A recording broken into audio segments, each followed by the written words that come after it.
Podemos ir buscando el libro de Génesis, capítulo 35.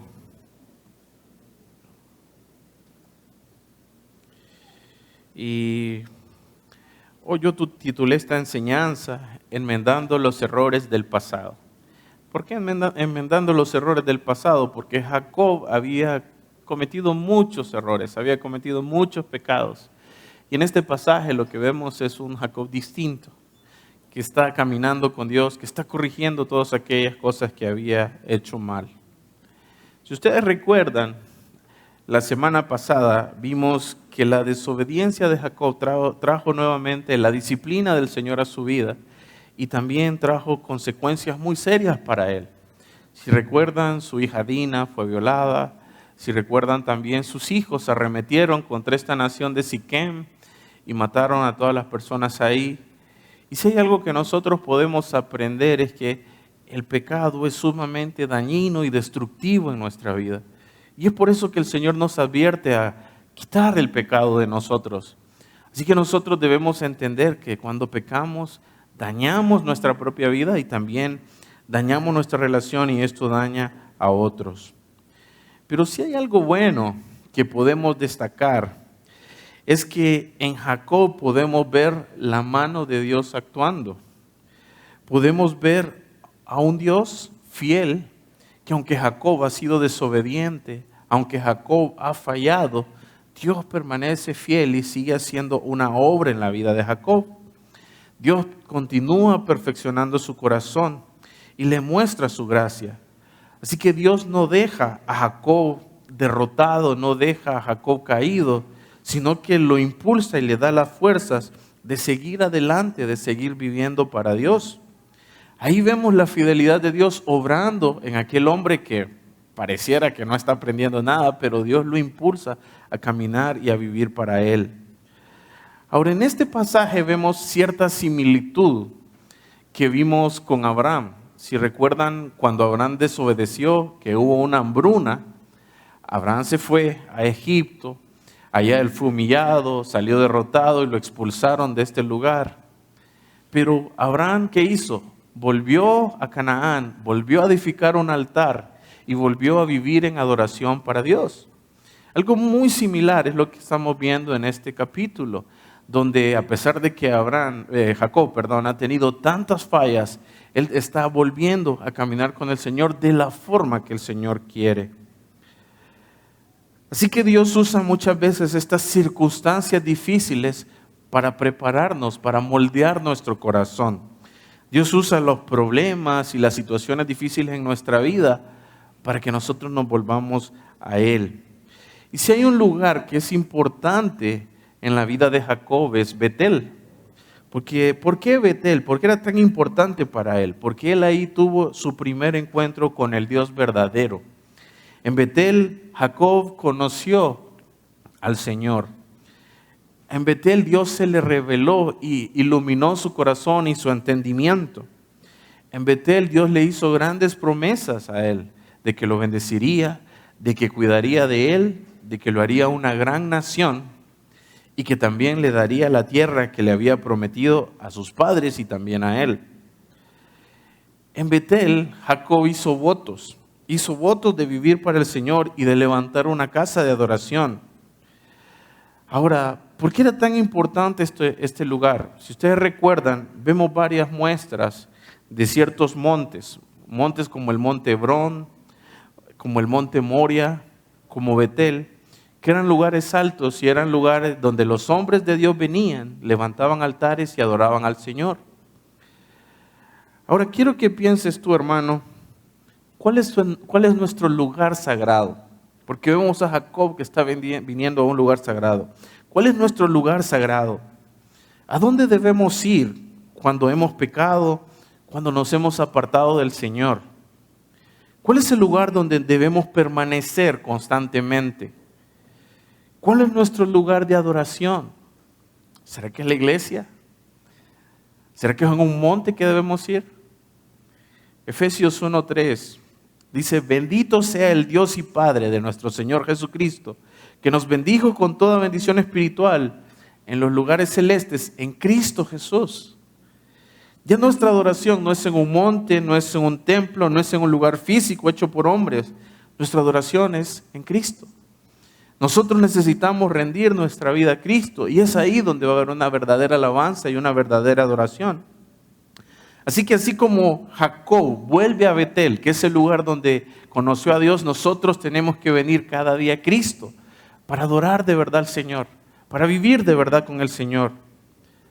Y por eso es que titulé esta prédica Enmendando los errores, porque eso es lo que está haciendo Jacob. Está volviendo al Señor, está volviendo a caminar con Él y está corrigiendo todas las fallas que Él había cometido.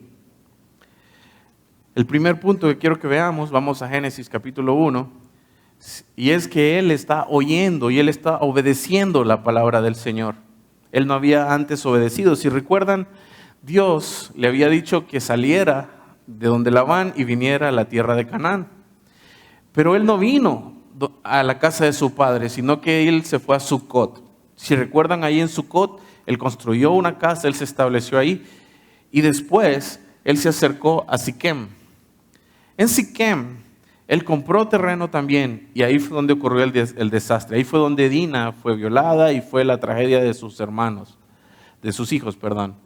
Entonces, ¿qué está haciendo ahora? Ok, ahora él está obedeciendo de una forma completa, porque Dios no le había dicho que viniera acá, le había dicho que viniera acá. Y entonces, ¿qué está haciendo él? Ahora él sí está oyendo la palabra del Señor y ahora sí él está siguiendo las instrucciones tal como Dios se lo había dicho. Así que si leemos el versículo 1 de Génesis 35, dice: Dios dijo a Jacob, levántate y sube a Betel y quédate allí y haz allí un altar al Dios que te apareció cuando huías de tu hermano Esaú. El Señor nuevamente llama a Jacob a vivir para Él. Eso es lo que Él está haciendo, un llamado. Dios había tratado con su corazón, que había sido rebelde. Dios lo ha quebrantado. Y ahora le está diciendo, deja atrás tu vieja vida, arrepiéntete y vuelve hacia mí. Eso es lo que Dios le está diciendo. Vuelve a aquel lugar cuando me conociste y donde me habías adorado. Recuerden que la descripción que hace Jacob de Betel la describe como casa de Dios, como puerta al cielo. Y ahí fue donde él miraba que los ángeles subían y descendían en una escalera, que esa escalera representaba a Cristo. Ahora, ¿qué representa este llamado que Dios le está haciendo? Él lo está llamando a una restauración, Él lo está llamando a la comunión y a una verdadera adoración. Eso es lo que Dios está haciendo en la vida de él. Aquí vemos a un Jacob diferente, donde ahora él sí está dando pasos de obediencia y está dando pasos de fe, ya que él oye la voz del Señor, pero no solo se queda con oír, sino que ahora él obedece lo que Dios le está diciendo y empieza a hacer las cosas conforme a Dios le había dicho. Ahora vemos a un Jacob que realmente está siguiendo las instrucciones al pie de la letra. Yo tengo una pregunta para ti, hermano. ¿Qué hay de ti? ¿Estás obedeciendo? ¿Estás oyendo la voz de Dios? ¿Estás oyendo la palabra de Dios? ¿Estás siendo sensible al llamado del Señor, a lo que Él te está mandando a hacer y que te está pidiendo? ¿Están viniendo a Cristo, a ese lugar donde realmente podemos encontrar la verdadera adoración y santidad? Hebreos en el capítulo 3 dice, si oyeres hoy su voz, no endurezcáis vuestro corazón. Y es que, hermanos, cuando nosotros oímos cada día la palabra de Dios, pero no la ponemos en práctica, lo que va sucediendo es que nos vamos volviendo insensibles a la palabra de Dios. Así que nosotros como hijos de Dios debemos oír, pero no solo quedarnos en oidores, sino ser hacedores de la palabra de Dios. Así que eso es a lo que yo quiero animarlos, a que podamos ser como Jacob, que está corrigiendo de que antes no obedecía y ahora sí está obedeciendo. Ahora, ¿qué más continúa haciendo Jacob? Veamos los versículos del 2 al 4. Entonces Jacob dijo a su familia y a todos los que con él estaban, quitad los dioses ajenos que hay entre vosotros y limpiaos, y mudad vuestros vestidos, y levantémonos, y subamos a Betel, y haré allí altar al Dios que me respondió en el día de mi angustia, y ha estado conmigo en el camino que he andado. Así vieron a Jacob todos los dioses ajenos que había en poder de ellos y los zarcillos que estaban en sus orejas. Y Jacob los escondió debajo de una encina que estaba junto a Siquem. ¿Qué podemos ver en este punto? Un Jacob muy distinto. Si ustedes recuerdan, cuando el padre de Siquem vino a hablar con él se quedó callado. Vemos un Jacob pasivo, un Jacob que no estaba tomando decisiones, que tiene que esperar hasta que lleguen sus hijos y sus hijos deciden qué van a hacer. Pero en este punto vemos un Jacob muy distinto. Un Jacob que se levanta, que le da instrucciones claras a sus hijos y les dice: límpiense, quiten los ídolos que hay acá. Y déjeme decirle que eso es lo que Dios espera de un hombre de Dios. Eso es lo que Dios espera de un padre. Que sea el líder el que va adelante, primeramente quitando todos aquellos ídolos que hay en su vida. Y segundo, guiando a su familia que se limpien. Ahora Jacob acá está siguiendo las instrucciones de Dios y le dice: quiten sus ídolos, limpien y muden sus vestidos. Y es que lo más probable, lo que estaba sucediendo es que muchos de estas personas que venían con Jacob, entre ellos sus hijos, sus esposas, concubinas y toda la gente que él traía, venían de una vida pagana, donde habían prácticas en su vida que ellos venían arrastrando. Ellos seguían trayendo ídolos. Y esta parte, cuando le dice que se quiten los zarcillos, es que una práctica común en aquella época es que los zarcillos o los aretes eran un símbolo de fortuna. O sea, la idea es que los zarcillos les traían buena suerte. Y ellos estaban confiando en la buena suerte que le daban esas cosas, pero no estaban confiando en el Señor. Ahora el Señor les está diciendo: dejen todas esas prácticas paganas, esos pecados que han venido arrastrando y quítenlos. Y lo que vemos es un Jacob tomando decisiones en su vida, decisiones para sí mismo y decisiones para su familia, de vivir de una forma correcta, de acuerdo a la palabra de Dios. Así que esto nos enseña algo muy valioso, hermanos. No podemos venir al Señor y cargar con prácticas de nuestra vieja vida. O sea, yo no puedo decir estoy con Dios y seguir teniendo prácticas del mundo que antes tenía, antes de llegar a conocer al Señor. Necesitamos despojarnos de todas estas cosas para que pueda haber una verdadera adoración y para que podamos tener una verdadera relación con Dios. Tampoco, hermanos, podemos venir a un lugar santo si realmente no nos hemos limpiado, si no nos hemos apartado del pecado. Una lucha en nuestra mente y nuestros corazones es que muchas veces pensamos: no, yo puedo estar pecando y a la vez puedo estar bien con Dios. Eso no es así. Mientras haya pecado en su vida, usted no puede estar en comunión con Dios, porque Dios es santo y Dios no tolera el pecado. Así que parte de lo que Jacob había entendido es que había pecado en su vida, que había idolatría y que necesitaba quitar todo aquello para poder caminar de la manera correcta con Dios. En Hebreos 12, el versículo 1, y por tiempo hoy voy a ir leyéndolo yo de una forma más rápida, nos dice que nos despojemos de todo peso y de todo pecado que nos asedia y que corramos con paciencia la carrera que tenemos por delante. Dice que nos despojemos, que nos liberemos, que nos quitemos dos cargas: todo peso y todo pecado. El pecado son todas aquellas prácticas que sabemos que Dios aborrece y que tenemos claridad muchas veces: esto no agrada a Dios, yo necesito quitarlo. Es aquello que Dios no quiere en nuestra vida. Pero a veces con los pesos no lo entendemos. ¿Qué es un peso? Un peso son aquellas cosas que a veces están en mi vida, que en sí esas cosas no son pecado, pero pueden llegar a serlo. Como por ejemplo, la televisión en sí no es mala. Pero ¿cómo la televisión puede ser un obstáculo, un peso en mi vida? Cuando yo invierto horas y horas viendo la televisión, cuando yo miro cosas que no edifican viendo la televisión, eso puede ser un obstáculo en mi vida, eso puede volverse un peso. Así que un peso puede ser cualquier área en tu vida que realmente tú le estés dando una importancia más alta que Dios. Un peso puede ser un entretenimiento, puede ser tu propio trabajo, que puede ser algo que esté estorbando en tu relación con Dios. Así que Dios en este versículo dice, despojémonos de todo peso y de todo pecado que nos estorba y corramos con libertad. Y yo quiero que se hagan la figura de un deportista corriendo con una mochila llena de piedras y esperando ganar cuando los otros están corriendo libres. No va a poder. Y a veces así queremos correr con Dios. Pensar, llevo esta carga y voy a tener la victoria, pero no puedo. Entonces Dios dice, despojémonos de todo esto para que corramos con libertad. Así que hermanos, si hay idolatría en tu corazón, lo que Dios quiere es que tú lo quites, que tú quites todo aquello que estorba y que tomes una decisión, ok, esto está estorbando mi vida espiritual, yo necesito cambiar y voy a seguir al Señor. Es necesario que desechemos los ídolos. Yo no sé, pero yo sé que Dios sí te habla. Y si Dios te muestra que hay un ídolo, pues necesitas hacerlo.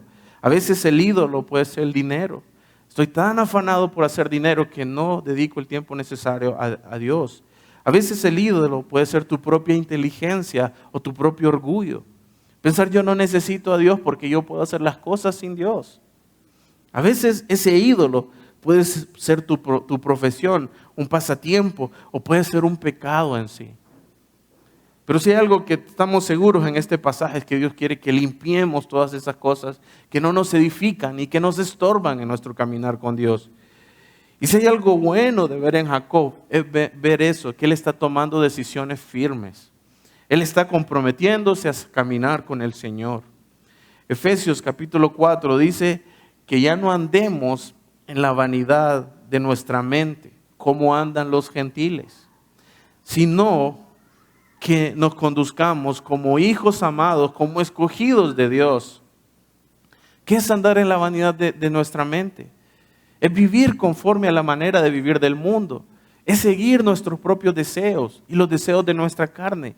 Eso es andar en una forma vana. ¿Qué debemos hacer nosotros? Seguir y vivir conforme a la palabra de Dios. A eso es a lo que Dios nos llama. Así que debemos despojarnos de esa manera de vivir y debemos despojarnos también de ese viejo hombre. Dice que está viciado, que está corrompido por el pecado. Y revestirnos de la palabra de Dios y revestirnos de Cristo. Eso es a lo que Dios está llamando. Y si es algo que podemos rescatar de la vida de Jacob, es que podemos ver que Dios está obrando en él. Y por su gracia, él está siendo transformado y él está caminando en obediencia. Hermanos, Dios ya nos rescató.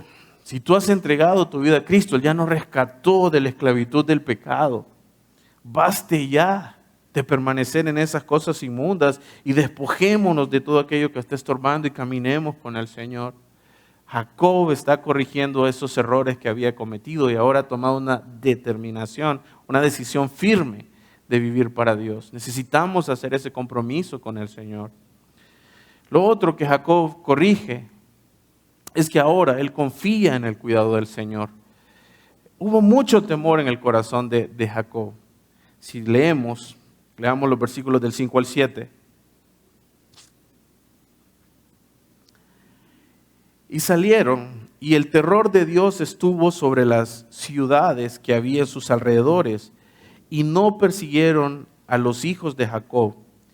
Y llegó Jacob a Luz, que está en tierra de Canaán, esta es Betel, él y todo el pueblo que con él estaba, y edificó allí un altar y llamó el lugar el Betel, porque allí le había aparecido Dios cuando huía de su hermano. Si ustedes recuerdan, Simeón y Leví habían matado a todos los hombres de Siquem. Y en ese punto, Jacob le reclama y le dice, ¿qué han hecho? Ahora nos van a perseguir y nos van a matar todos los cananeos. Vemos en Jacob que él está más centrado en sí mismo que en ver todo lo que está pasando y el daño que había en su casa. Y vemos a alguien con temor a lo que los demás van a hacer, a lo que el mundo les puede hacer. Pero en este versículo vemos un Jacob que está dejando sus miedos, sus temores, y está confiando en Dios, está teniendo fe. ¿Y qué implicaba venir a Betel? Implicaba pasar en medio de todos los pueblos que estaban alrededor, que querían vengarse. Pero vemos cómo cuando realmente hacemos la voluntad de Dios, Dios quita esos temores y esas luchas que hay en nuestro corazón. Y aunque hay enemigos, aunque hay pruebas, sabemos que el Señor está ahí cuidándonos y guiándonos. Vemos que en el pasaje dice que el Señor puso temor en los habitantes, en los pueblos alrededor. No sabemos qué Dios usó, pero sí sabemos que Dios era el que estaba cuidándolo. Y eso era en lo que Él estaba confiando ahora. Hay dos cosas que quiero resaltar aquí. La primera es que cuando obedecemos y hacemos la voluntad de Dios, podemos estar seguros que el Señor va a guardar nuestro camino. Y aunque hayan enemigos, aunque haya oposición, aunque haya conflicto, el Señor va a cuidar de nosotros. El Señor es nuestro escudo, Él es nuestro amparo, Él es nuestra fortaleza y Él va delante de nosotros.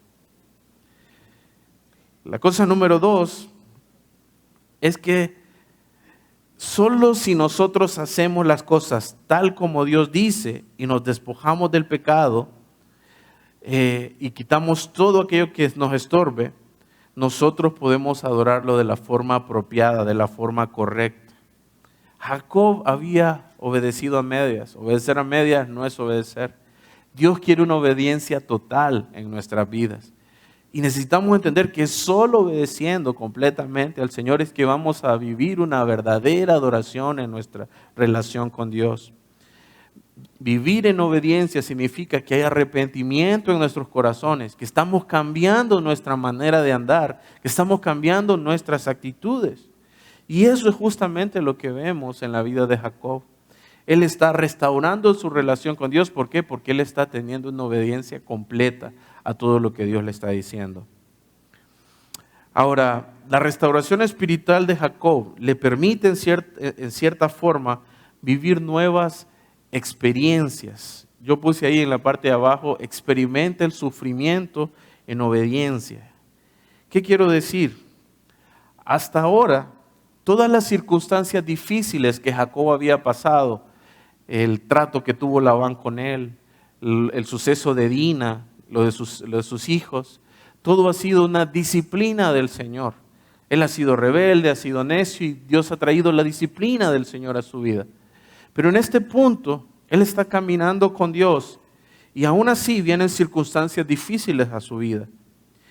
Y es que lo que necesitamos entender es que aunque obedezcamos al Señor, aunque hagamos la voluntad de obedecer al Señor, siempre van a haber padecimientos y situaciones, circunstancias que van a venir, que causan dolor a nuestra vida. En los siguientes versículos, nosotros podemos ver que a él lo absorbe la muerte. Viene la muerte de Débora, que fue como su nana. Viene la muerte de Raquel, que era una de sus esposas. Viene la traición de su hijo Rubén. Y también viene la muerte de su padre, Isaac. Entonces vemos que vienen circunstancias difíciles a su vida. Ahora vamos al versículo 8 de Génesis 35:8.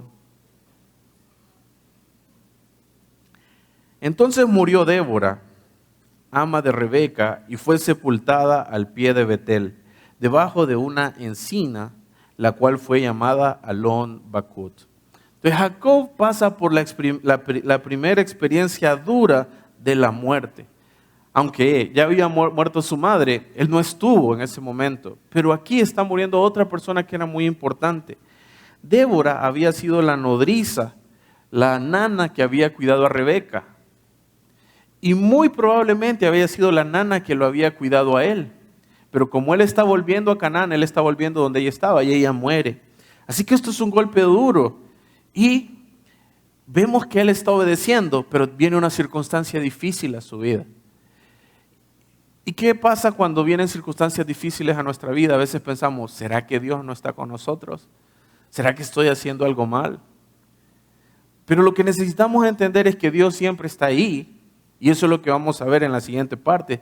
Dios estaba ahí, pero que esas circunstancias van a venir a nosotros. Ahora, algo importante como cristianos es que aunque obedezcamos al Señor, vamos a padecer sufrimientos, vamos a padecer situaciones difíciles, van a venir pruebas. Pero en esas pruebas Dios perfecciona nuestro corazón, nuestro carácter y nos purifica. A veces nosotros pensamos, el dolor es algo malo. La mayoría tenemos ese concepto, el dolor es algo malo. Pero el dolor no siempre es algo malo.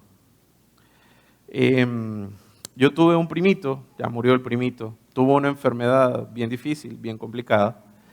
Así como hay personas que son ciegas, que no oyen, mi primito no sentía.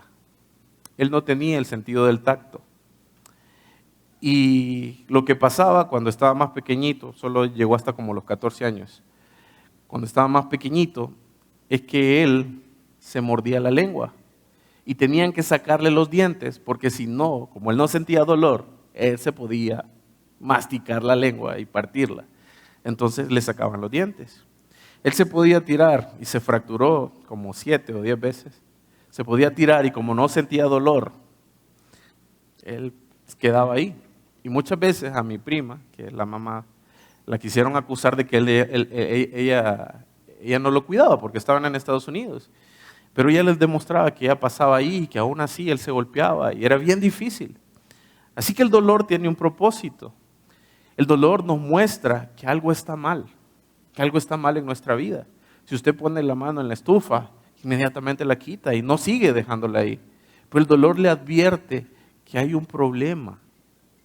Pues el dolor muchas veces en nuestra vida, el dolor del alma, muchas veces Dios lo usa para mostrarnos que hay un problema espiritual. El dolor lo usa para mostrarnos que somos débiles y que necesitamos de Él. El Señor usa el dolor para traernos a Él, porque a veces nuestro corazón es tan duro que mientras estamos bien no queremos nada. Y el Señor tiene que permitir esas circunstancias de dolor para que nosotros nos volvamos a Él. Y eso es lo que Dios está haciendo. Dios está trabajando en la vida de Jacob. Primero con disciplina, ahora con circunstancias, con pruebas que están forjando su carácter y que lo están llevando a conocer a Dios. Ahora, a pesar de todas estas pruebas, vemos que Dios confirma y afirma sus promesas y le muestra su gracia a Jacob. Vamos a los versículos del 9 al 12.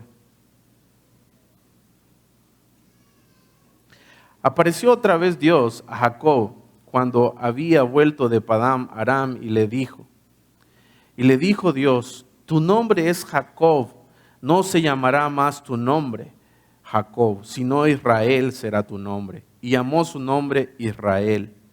También le dijo, yo soy el Dios omnipotente. Crece y multiplícate, una nación y conjunto de naciones procederán de ti, y reyes saldrán de tus lomos. La tierra que he dado a Abraham y a Isaac la daré a ti y a tu descendencia, después de ti daré la tierra. ¿Qué está haciendo el Señor? Primero vemos que el Señor lo bendice. El Señor le recuerda que Dios le había cambiado su nombre, le recuerda que Él es el Dios Todopoderoso, le recuerda su promesa de darle una descendencia y su promesa de heredar la tierra. Dios le dice, Dios lo bendijo. ¿Y saben qué significa esta bendición? Dios está confirmando, yo estoy ahí. Aunque hay dolor, aunque hay problemas, yo estoy ahí. Es una confirmación de que Dios va a cumplir todo lo que le había prometido a Jacob. Dios le está mostrando su fidelidad y le está mostrando que su compromiso está por encima de la debilidad del hombre. La naturaleza de Dios es cumplir con su palabra, cumplir con lo que Él ha prometido. ¿Por qué? Porque Dios es inmutable, Él no cambia y porque Él es verdad, porque Él es la fuente de verdad. La falta de fidelidad del hombre no impide ni frena la obra redentora de Cristo ni la obra santificadora en sus vidas. Ese es el Dios que nosotros tenemos, hermanos. Ese es el Dios fiel que ha prometido estar con nosotros, que ha prometido cuidarnos, que ha prometido estar ahí para ustedes también. Dios les recuerda que su nombre no será más Jacob, sino va a ser Israel. Y este es un recordatorio para él que ya no sería más un usurpador ni un engañador, sino que ahora es Israel, el que lucha juntamente con Dios, el que camina juntamente con Dios. Y esto era bien importante porque iba a ser la nación de Israel, la que debía caminar con Dios y debía luchar con Dios para hacer la obra de Dios. Ahora este es un recordatorio que ya no debemos vivir para nosotros mismos. Jacob ya no debía vivir para sus deleites, para su propia satisfacción, para hacer sus trampas, sino que debía vivir ¿para quién? Debía vivir para Dios. Y eso es lo que Dios le está recordando. Y eso me recordó un pasaje, 2 Corintios 5:17, que dice, de modo que si alguno está en Cristo, nueva criatura es. Las cosas viejas pasaron, y aquí todas son hechas nuevas. Nosotros no debemos vivir como una vieja criatura. Somos hechos una nueva criatura en Cristo y debemos vivir como tal para glorificar al Señor. Ahora el Señor le recuerda, y me gustó mucho, que le dice, yo soy el Dios omnipotente, el Dios todopoderoso. Dios le está diciendo, aunque tú eres pecador, aunque tú has fallado, yo soy ese Dios que ha estado contigo. Ese Dios que te llevó, ese Dios que te cuidó, ese Dios que se te apareció en Betel, ese Dios que te proveyó todo lo que tienes, ese Dios que te ha prometido darte la tierra y darte herencia, ese Dios que soy el Dios de Isaac, de Abraham, ese Dios poderoso. Dios le está diciendo, yo estoy aquí y soy ese Dios que no te ha abandonado.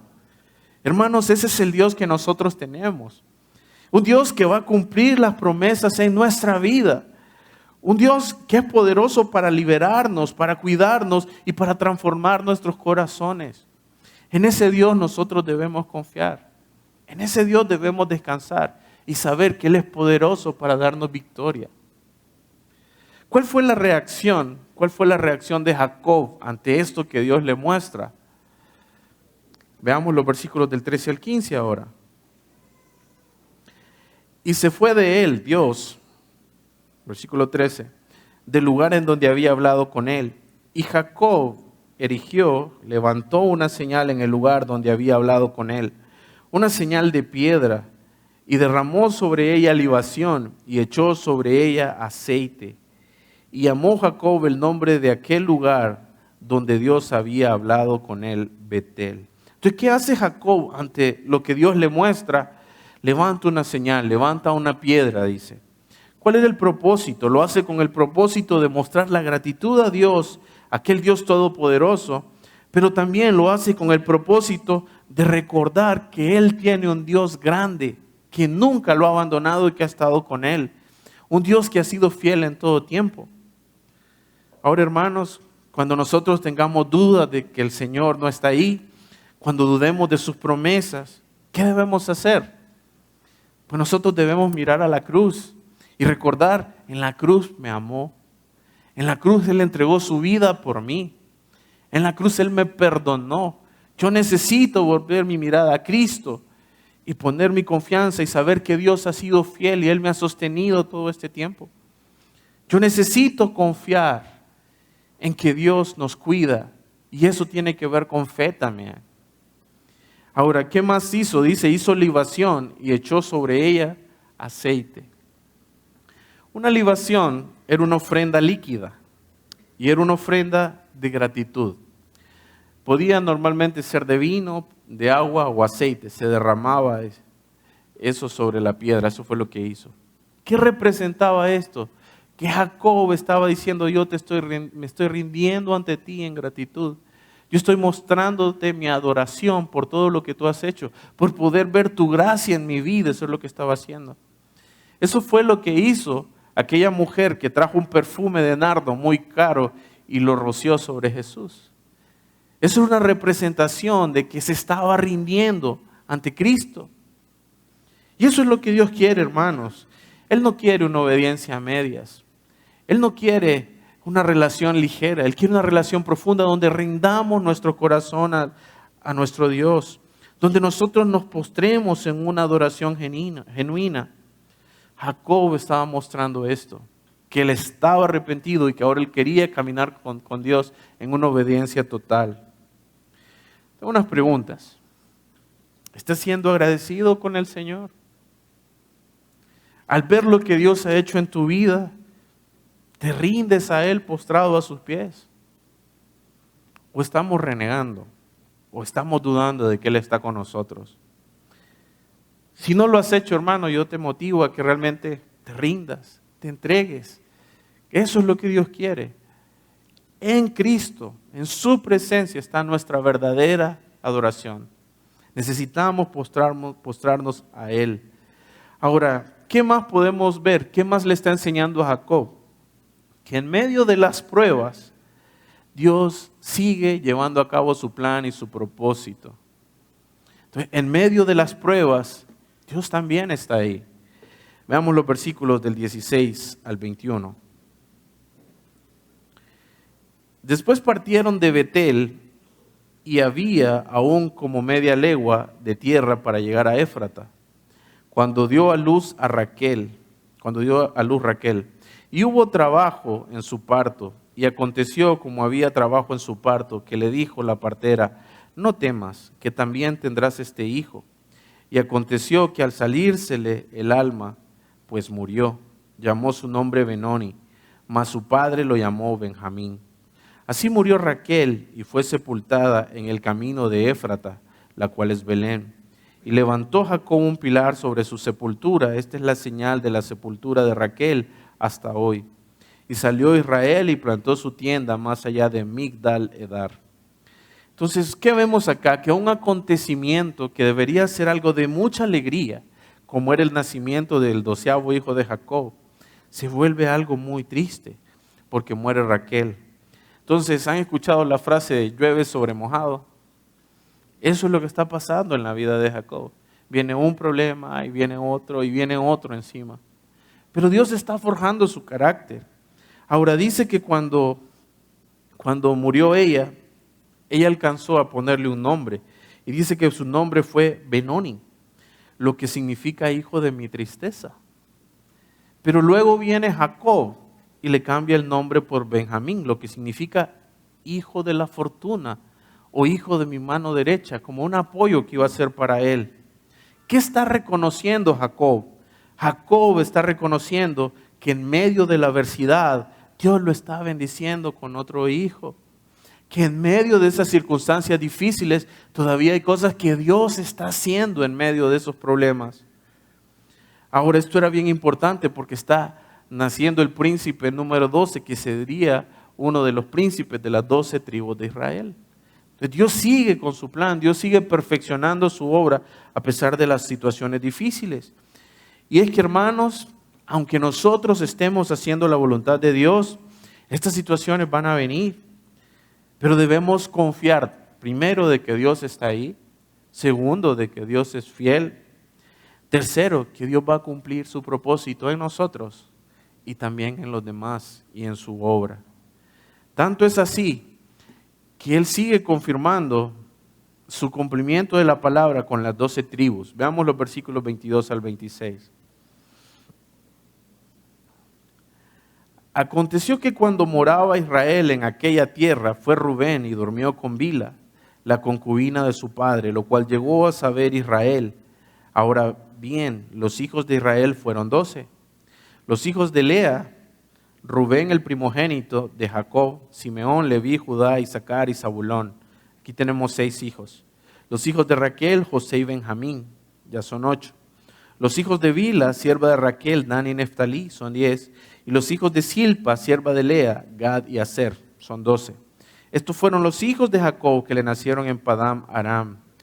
Ahora Jacob sufre acá otro golpe que sufre la deshonra que hace su hijo, su primogénito, quien toma una de sus concubinas, a Bila. ¿Ok? Algunos comentaristas dicen o sugieren que lo que Rubén hace, más que una acción inmoral, es algo que se usaba en las costumbres paganas, algo del patriarcado, de reclamar una autoridad política. ¿A qué me refiero con esto?